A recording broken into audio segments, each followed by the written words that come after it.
Welcome to At the Vanguard. We're TB Vanguard, and our motto is 4 fans, 5 fans. We showcase fans on the front line of the Team Breezy movement. This podcast is an open forum to discuss current topics as they relate to Chris Brown and his fan base. Hey, welcome to At the Vanguard. Today is May 20th, 2023, and we'll go ahead and get started. I'm Nikki. I'm Paula. I'm Tasha. I'm Brooklyn. And I'm Theo. Thank you all for coming. We're very excited to talk to you finally because the Under the Influence tour was a big success and we're really happy. So we're just sort of closing it out. But you guys went to quite a few shows. Yes. So can you tell us what made you go first to Dublin? That's the first, because you live in Birmingham, right? Yeah, well, we live in Birmingham, but also home is also London as well, because we're always in London, Okay. and like for birthdays or for occasions or family or anything like that. So we're always between Birmingham and London. But we were born and raised in Birmingham, but we also have like family in New York as well. So when we'll talk about that later. But we also saw like Chris on the Heartbreak on a Full Moon.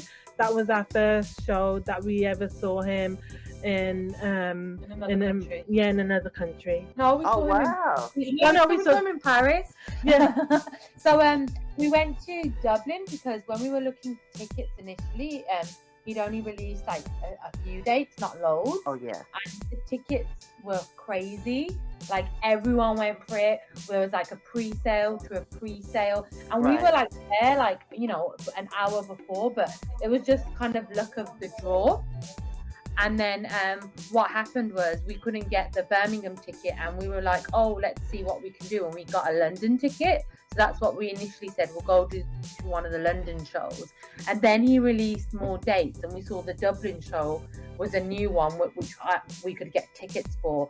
And it was going to be the first one because he had a Dublin show, which was then the second one. So we were like, well, let's go to Dublin because from in England to Dublin, it's not far and it's not that expensive either. Oh, okay. So yeah, so like a flight is like what, 20-30 pounds. So it was yeah. So it's really, really easy actually. So we went to Dublin with me, Brooklyn, and our brother, because we wanted to be there for the first show.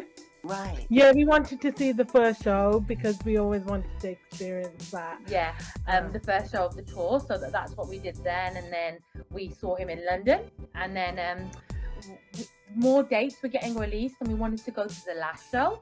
So then we went to London again a month later. So he did a couple more shows in England, and then he went around Europe, and then he came back. And we were like, oh, let's get the London one. It's the last show. Mm-hmm. And then he released Birmingham, which was the last show, and that was like around the corner. So he's like, let's just go to Birmingham. And because he hadn't been to the UK for so long, and we saw him like in Paris, in New York, we've seen him a couple of times in New York, and we really wanted to see him. And we saw him when he first came to England, like in 2009. Yeah, we saw him. Oh wow. We saw him the first ever time, like when it was his first tour out here. We saw him on the exclusive tour. That was his first tour. I think. Wow. I think in the States it was up close and personal, but they never had that. And the first tour was exclusive tour, and that's where we went. We went to that, and we actually did a meet and greet at that tour. Oh wow! Yes, we met him in 2009, and you want to tell her the story? How like you bought a ticket for the meet and greet? Back then it wasn't like now. We're more fortunate, like we work and everything like that, and we're able to go to so many shows. It's like a blessing from God. But back then we wasn't very fortunate. So like with the money that I saved and I had, I was like, when I knew, like I never forget the first time I saw him, and I was like, who is this fine brother? I just thought to myself, and I was like, I was just so in awe, and I was being the same age as him. It doesn't matter like what age you are, but like just having that connection with him, and like was now I'm 34. Just being, I grew up with him, and like back then, like when I wanted to, when I knew the meet and greet was coming, I was like, I'm gonna go for it, and I had the money that I saved, so I bought a ticket, and it was, and back then it was different. It was like on it wasn't the shop Chris Brown official. It was like it was like it was, I think Auntie, like his auntie had a page, and it went through that, and so I purchased it, and then but you only purchased one? Yeah, because I'm younger, so I couldn't go. Yeah, I could only get tickets to the concert. Yeah. But then when we got there, then when we got to the venue, we lined up and everything like that, and then we got inside, and then we saw his auntie, and then she saw me, and then she knew that I had introduced myself, and she was just checking, and then I was like, I didn't lie, but I thought that the ticket was for like 2 people, and she saw how sad my sister was.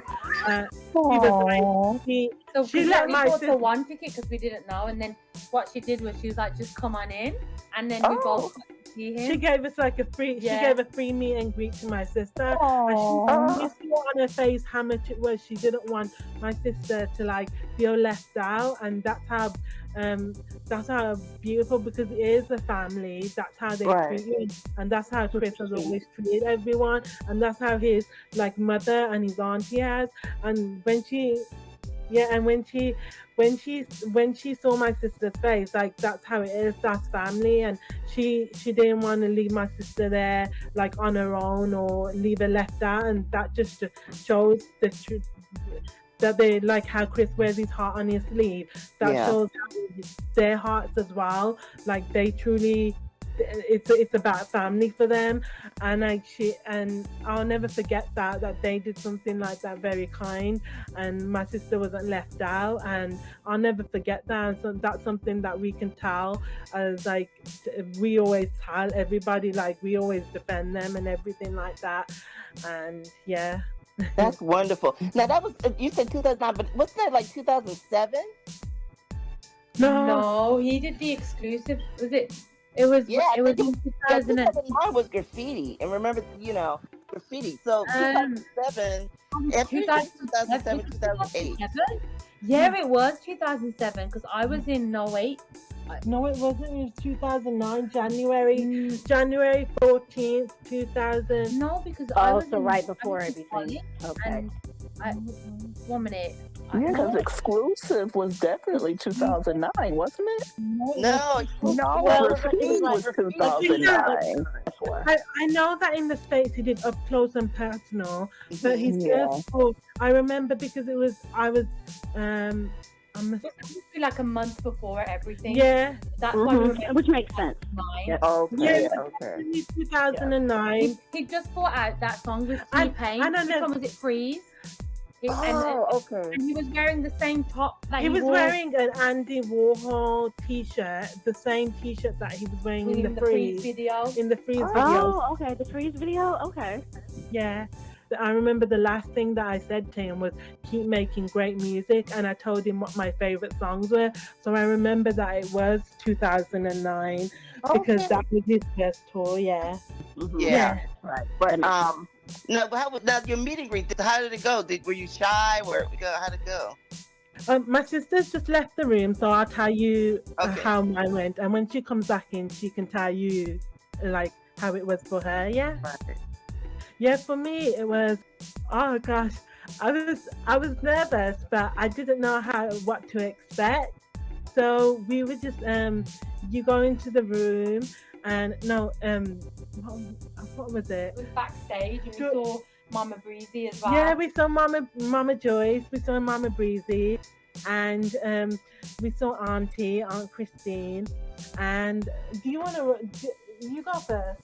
What was it? Oh, when I met him, yeah. We took pictures and we spoke to him, and he was really much. How we went into a room? So they take you like backstage in the arena. There was a room there, so they get everyone there. There was probably like 10 of us, and then we're waiting there, and then he comes in, and it was like him. Because it was so long ago. It was him with his auntie, and there was some other people. I can't remember who they were now, and then he like spoke to each one of us, took a picture with us, gave us a hug, and he's just really nice and really humble.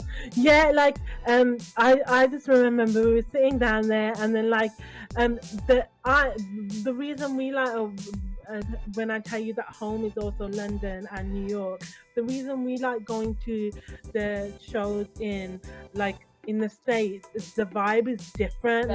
It's very, very different. It's more like people know the songs more, and especially like we'll tell you later on about one of our favorite songs that we wanted to be performed. Like people know the lyrics to it in the States, but like not dissing anyone in the UK or in Europe or anything like that. But it's just different, and that's why we like going. And then also like it's just that feeling. But Your Man Ain't Me. We really that was but he never did because not many people knew that song. And I was when Your Man Ain't Me, please. Most people probably got happy when the game come on, but the game part in when he tells you to choose 3 songs. Oh yeah, yes. I think it was 3. I think it was 3. 3 rounds of 3 songs. rounds. Yeah. And then every time that part would come out, the songs we wanted, the songs that people don't really choose, the unreleased ones or the ones someone wouldn't choose. Ain't No Way, Your Man Ain't Me. We wanted those, and no one would cheer for them. And Your Man Ain't Me. We wanted Your Man Ain't Me. Like when it was the Dublin show, front row, he came and he looked at us, and we were like, Your Man Ain't Me, Your Man Ain't Me, Your Man Ain't Me. And I'll never forget his face. It's one of his mannerisms that he does, the surprise face. Like, really, you want that song? Yeah. And we're like, yeah, we want that one. Because in Dublin, in all the shows except one, because we were seated, we were right at the front row for each, because we got there early. They had like early access, so we paid for the early access, and then we got there even earlier. We would wait in the queue, and we were always like on the railing. Like where the railing is, we were there. We were most of the shows. We were so fortunate because we've never been like we've gone from being like way in the back to like first show being right at the front, and that's a blessing from God. And to see him there, it was just, we were in awe that when that happened, we were like, yes, we're here, and it's like a dream come true. Like for anybody and every person should get that opportunity because it's just beautiful. And like for the meet and greet, for me, I was nervous, but like I forgot to say about the meet and greet, but I was just like I told him what my favorite songs were. My favorite songs, like my favorite at the time, what I told him was my favorite song is Dreamer and I Needed You, and I told him that, and he did a smile and he was like, thank you. And then I gave him a hug, and like I grabbed him, like kind of like I gave him a side hug, like by his hip, like hugging him like that. And then he smiled and he was goofy with it. And then he's a flirt as well, because I said to him, when I told him keep making great music, he looked me up and down. He goes, yeah, and he did that. And I was like, that's Christopher. He loves the ladies. Oh yeah, I didn't know how to say Virginia, like the hometown. I said Tappahannock, and he's like Tappahannock. And then I was like, I got like embarrassed because I didn't know how to say it. And then it was like just his humor in that, like he was just guiding me. And then that was a funny moment. And it was lovely meeting his mother as well, like Mama Joyce.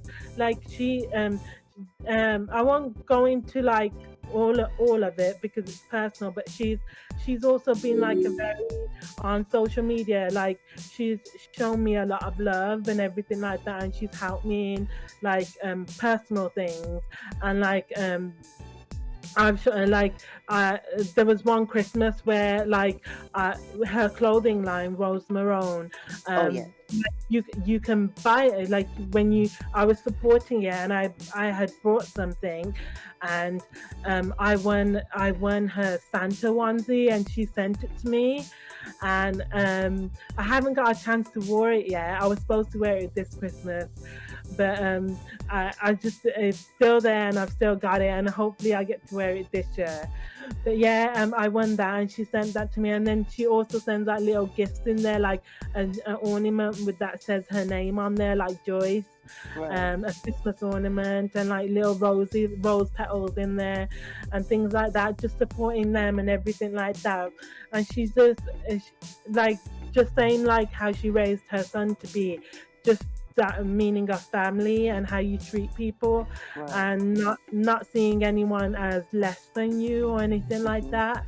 And during the first Dublin show, we had messaged Auntie because Auntie Christine follows me on Instagram, and I messaged her saying, "Oh, we're at the front row," and she came over, and then we waved, and she goes, "Did you just message me?" Yeah. And she gave us a hug, and we got a picture with her nice. as well. Yeah. So it was so cool, and it Yeah. was really nice. She came over and said, "Oh, welcome and hope you're doing well," because we've messaged in the past before. Yeah, like she used to follow when I was on Instagram, she used to follow me as well. So like we always like message her and give her love, and like we met her on the exclusive tour as well. And when we saw her again, we got a picture with her and we gave her a hug. Like she was just like, even with Mama Joyce, like just so loving, and like that meaning of family and just how they treat you, just like Chris, just like how he treats people. And yeah. That's wonderful. Now this tour, you talked about the people some people not knowing some of the songs. I remember that there were some people who only know, or at least at this particular tour, that only knew Under the Influence, which was really strange because I've never seen that before, where people Really? Yeah, I'd never seen people just know one song by him because he's so famous. His songs are so famous. But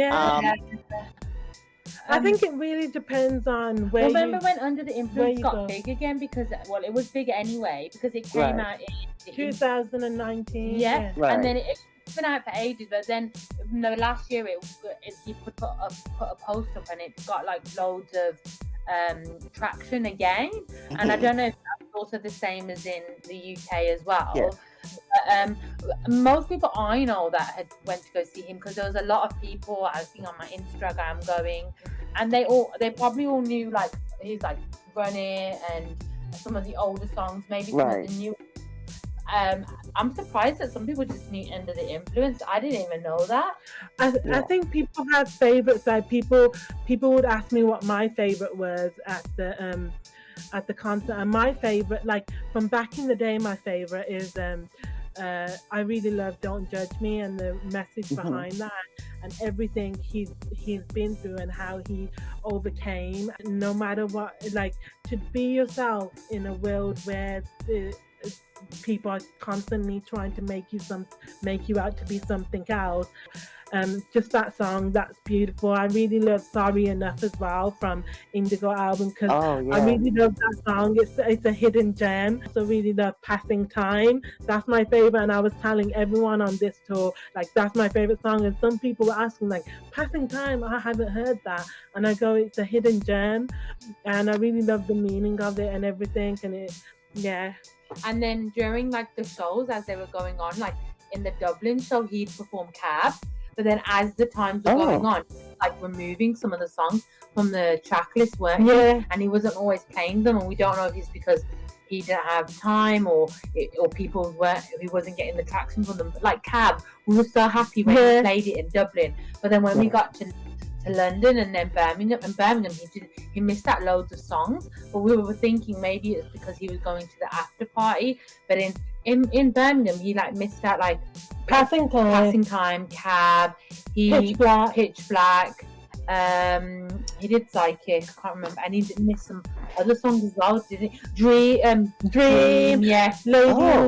lady in a black, I think it's because he had an after party and he may have been tired, and I think it was the last show in England. But I remember, like, on the Dublin, he performed.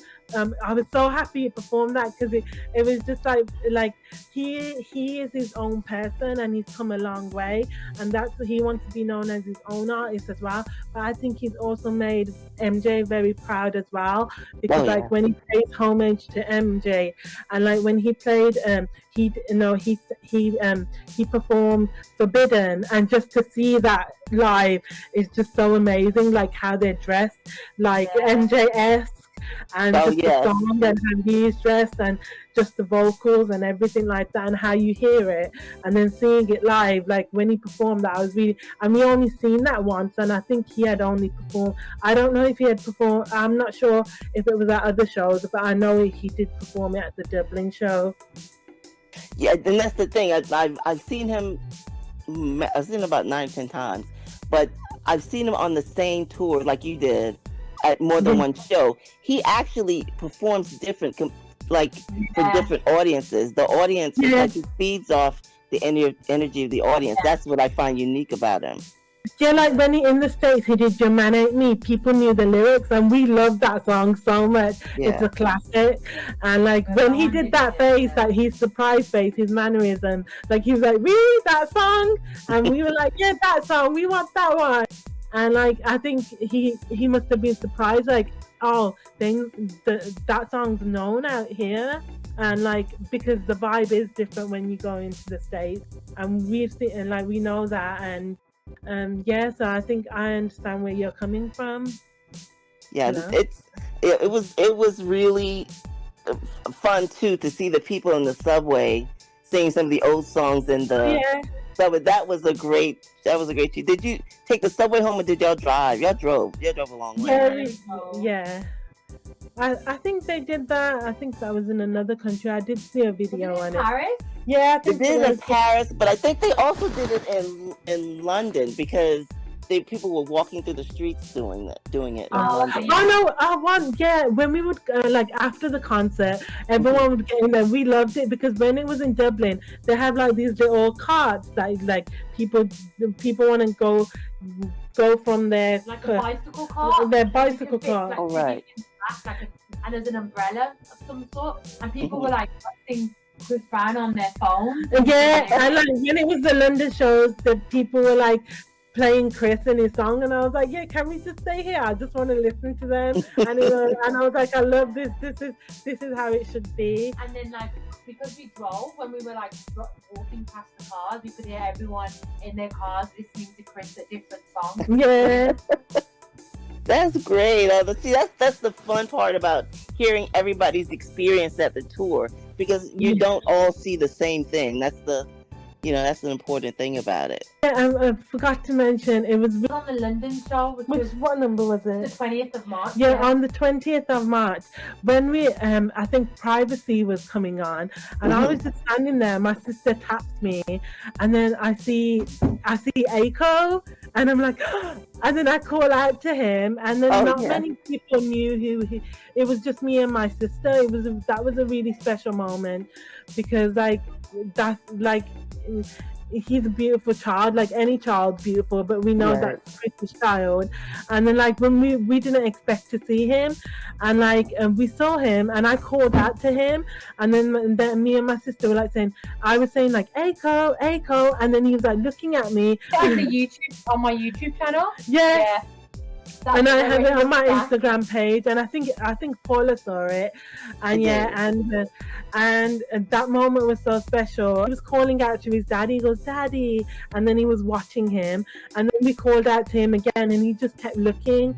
Yeah, like he's like, she knows my name. And it's just his face, and that was I'll never forget that moment. It was just cute.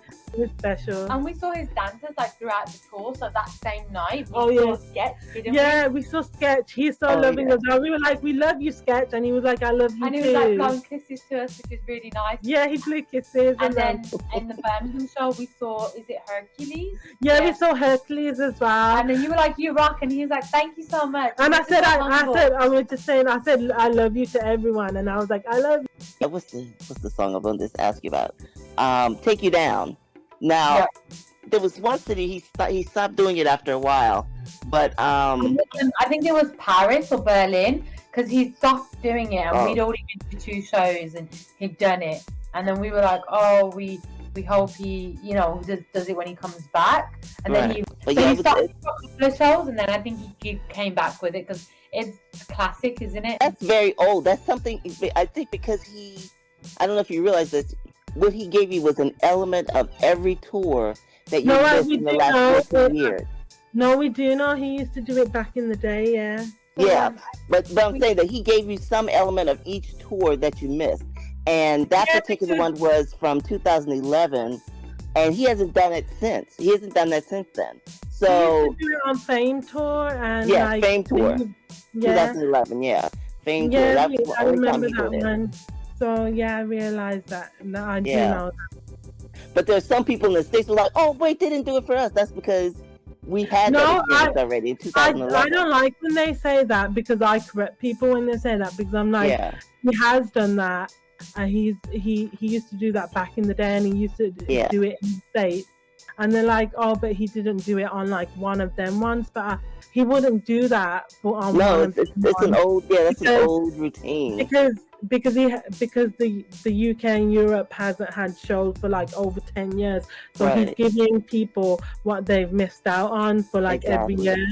And we've been quite lucky because obviously we went to the Birmingham show in 2009, and then in 2012 we went to Paris, and then in 13 New York, and then in 18 New York, and then we saw him like last year at Wireless, and then Portugal. So we've been quite lucky to see him. Oh wow! Yeah. We went to Portugal also. Yes, I remember he did that after He did the Afro-Nation Festival. So we had booked that initially, and then he had released the Wireless dates after.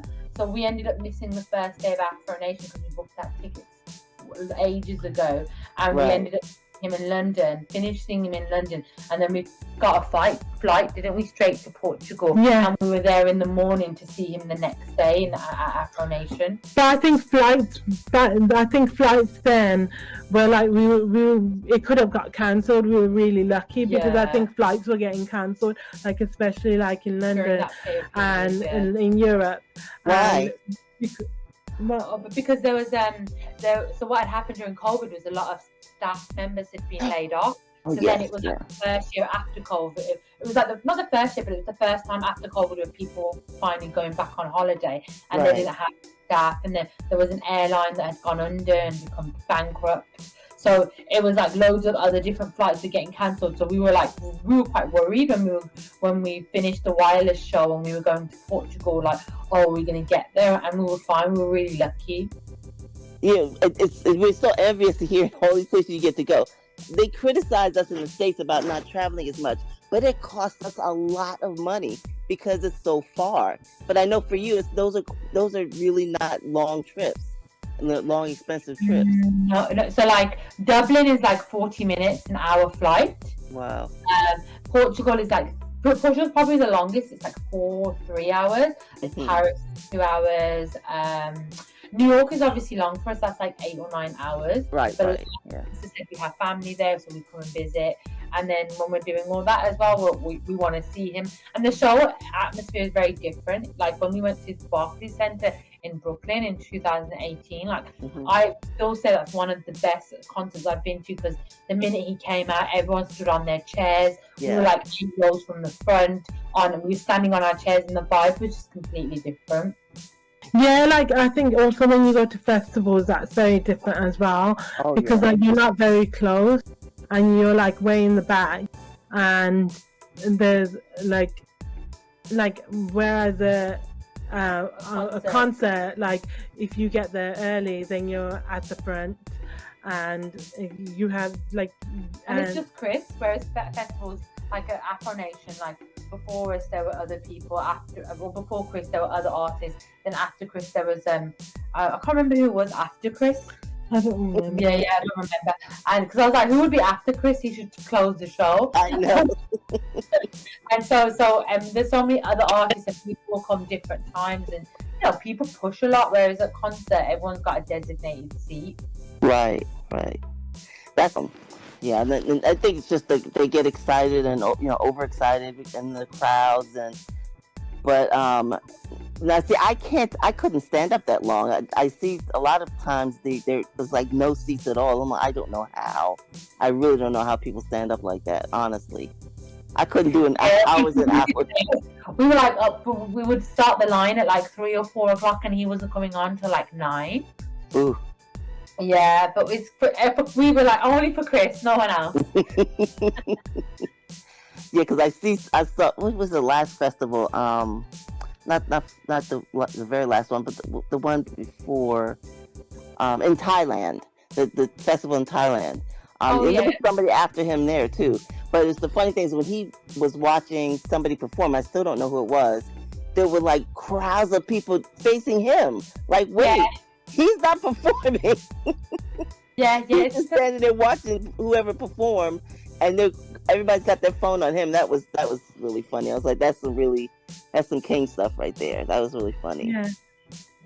No, and that happened like at the after party. Like everyone was just trying to see him, and like everyone had their phones. People trying to like creep into VIP. Girls are trying to talk to the bouncers to try and get in if they can get through. And it's just crazy. Well, girls, I really appreciate you coming. I'm really glad we finally got to talk, and it was so easy because you just go. So I'm really grateful that y'all are so talkative and got to experience so much, and you love him so much. It's always great to have real Team Breezy on the channel because the talk, the Breezy talk is just flows. So it's always fun. We're always gonna be there for him and support him, and they're going to support him, and we love him so much. We're always gonna love him unconditionally. Day one. We were like day one at the concert. We're always gonna love him unconditionally. My sister was wearing a top with the picture of her and Chris on her Oh yes. Show him. Yeah, that's the cutest picture. It's like, oh my God, y'all look like babies. Thank you. Very long time ago, Yeah. Right now. It's amazing how that time has gone by. Well, thank you so much for coming. Nikki, you want to take us out? Thank you so much for joining us today, Theo in Brooklyn, and sharing your stories and about seeing Chris in concert. Thank you, everybody else, for tuning into our podcast and listening, and we'll catch you all next Monday. Thank you. Thank you so much. Thank you so much. All right, bye-bye. Bye. Bye. Thanks for joining us on this episode, and we hope you'll join us again at the Vanguard.